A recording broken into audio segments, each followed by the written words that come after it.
Governor, do you recognize this picture? I do recognize the picture. Briefly describe it to us. What is it? What's going on? These were folks, I believe the people in the picture now are incarcerated in Minnesota. It's a to the precinct best of 3 my burning down because of your decision. Was this a peaceful protest? Was this a peaceful protest? The gentleman standing there? Was this a peaceful protest? It was a criminal act that people were prosecuted for. Before we get into this explosive moment, make sure you hit that like button, subscribe to the channel, and turn on notifications so you never miss the truth the mainstream media refuses to cover. What you're about to see is a textbook example of what happens when a career politician underestimates a congressman who actually believes in law and order, accountability, and respect for those who serve. Thank you very much, Governor Walz. Thanks for being here today. I'm going to ask you a few questions, and I ask you to keep your remarks brief. I got a lot to go through. As you know, I spent 23 years as a law enforcement officer in the state of Minnesota. You know that, right? Do you know that, yes or no? I don't know how many. It's not a trick question. I don't know. I'll answer it for you. 23 years in Duluth. Thank you for that. So, Governor, do you recognize this picture? I do recognize the picture. Briefly describe it to us. What is it? What's going on? These were folks, I believe the people in the picture now are incarcerated in Minnesota. It's a precinct 3 burning down because of your decision. Was this a peaceful protest? Was this a peaceful protest? The gentleman standing there? Was this a peaceful protest? It was a criminal act that people were prosecuted for. So it wasn't a peaceful protest, right? As I watched lawlessness devastate Los Angeles this past week, I was reminded of your failure to protect Minnesota from similar riots. Governor Walz, on May 29th of 2020, during your own press conference, you described your response to the riots during the 2020 Summer of Love as, quote, an abject failure. Governor, I couldn't agree with you more. That's out of context. And on May 17th, 2025, you were at the law school, graduating Minnesota Law School, talking to the graduates. And we've talked about this. You called the enforcement of illegal immigrants a modern-day Gestapo. You've been asked 3-4 times if you would rescind that, and you won't. Will you rescind it? This is like the 5th time, yes or no? Congressman, I was talking to law students about due process, and I said you took an oath to due process. Governor, was there a violent al-Shabaab terrorist who entered our country illegally arrested in Minneapolis last year? Yes, there was. Were there 3 illegal child predators arrested by ICE in St. Paul earlier this year? I certainly hope so. That's their job. Yes, there was. Are the officers who arrested the al-Shabaab terrorists or the child predators, are they Nazis or the Gestapo? The tactics of wearing They're masks. not. The tactics of wearing masks. Why did you tell us that they were the Gestapo? Do you believe that any of the violent illegal immigrants I have mentioned have a right to be in this country? I don't know what their immigration status was. They're illegal, violent criminals that ICE took off the streets of Minneapolis. You did not say, Congressman, what their status was. Governor, last week, law enforcement officers in the state of Minnesota took 900 pounds of meth off the streets. Do you support that?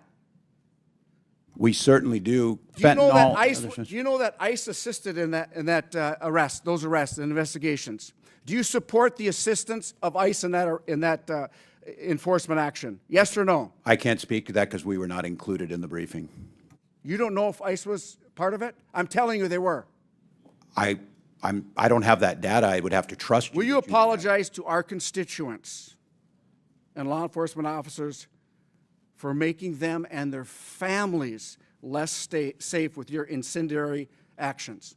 I'll congratulate them that they helped us work on the largest pension bill for Minnesota law enforcement in 30 years. Claiming my time. Governor, what weapons did you carry in war?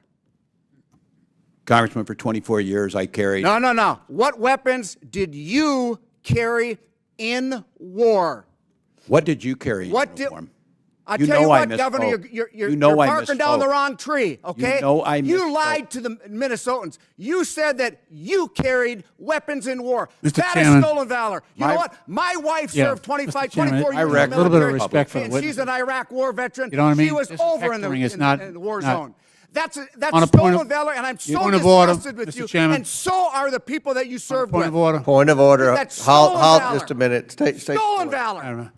You didn't carry weapons in war. Congressman, my 24 years was public for many years. For lying? Objection. You apologize for lying. Objection. All right. Hold on. Pause. That's not questioning a witness. That's not questioning a witness. You think point of so, order. Huh? State your point, Mr. Rankin. No, you're yelling State your point. You're hectoring. You're hectoring. Right. You're hectoring. Governor, you didn't carry weapons in war, did you? State your point. You didn't carry weapons in war. You got 24 seconds. Did you? Congressman, you know I misspoke. You didn't carry weapons in war, yes or no? You lied. Governor, what rank did you retire at?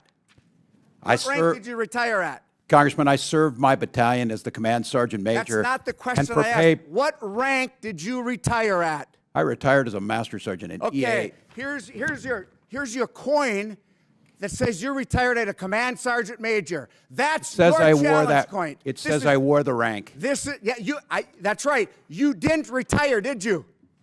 I did retire after 24 years. Here is a picture of your coin, your challenge coin. I'm disgusted with you. I'm just...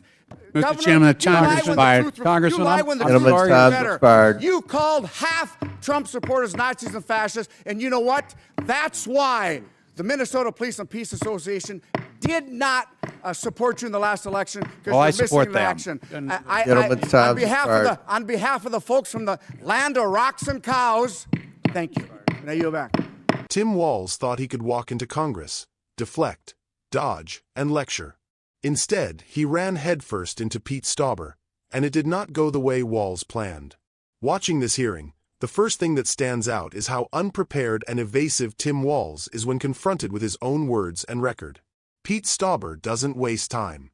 He lays out the facts, reminds everyone of his 23 years in law enforcement, and forces Walz to face the consequences of his leadership during the 2020 riots in Minnesota. These were not peaceful protests. Buildings burned, communities were destroyed, and Minnesotans were left unprotected. Even Walz himself once called his response an abject failure, and Stauber rightly holds him to that admission. Then comes the immigration issue, where Walz's radical rhetoric completely collapses under scrutiny. Comparing ICE and law enforcement officers to the Gestapo is not just reckless, it's dangerous. Stauber walks Walz through real cases: terrorists, child predators, and massive drug seizures in Minnesota. These are not hypotheticals. These are violent criminals taken off the streets by law enforcement, including ICE. Walz is forced into awkward non-answers, refusing to acknowledge the reality that these officers are protecting American families.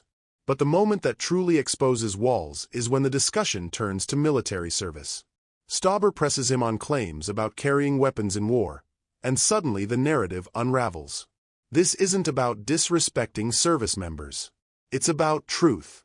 When politicians exaggerate or misrepresent their service, that's stolen valor, plain and simple.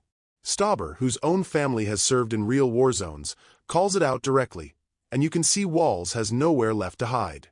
What makes this exchange so powerful is that it highlights the broader divide in this country. On one side, you have leaders who demonize police, excuse riots, and blur the truth when it suits them. On the other, you have people like Pete Stauber who demand accountability, defend law enforcement, and refuse to let lies slide just because someone has a title or a friendly media shield. Tim Walz didn't regret this confrontation because Pete Stauber was rude. He regretted it because the facts were on Stauber's side, and the American people are waking up to the damage caused by soft-on-crime, anti-police, open borders politics. This hearing was a reminder that truth still matters, and when it's spoken plainly, it hits hard.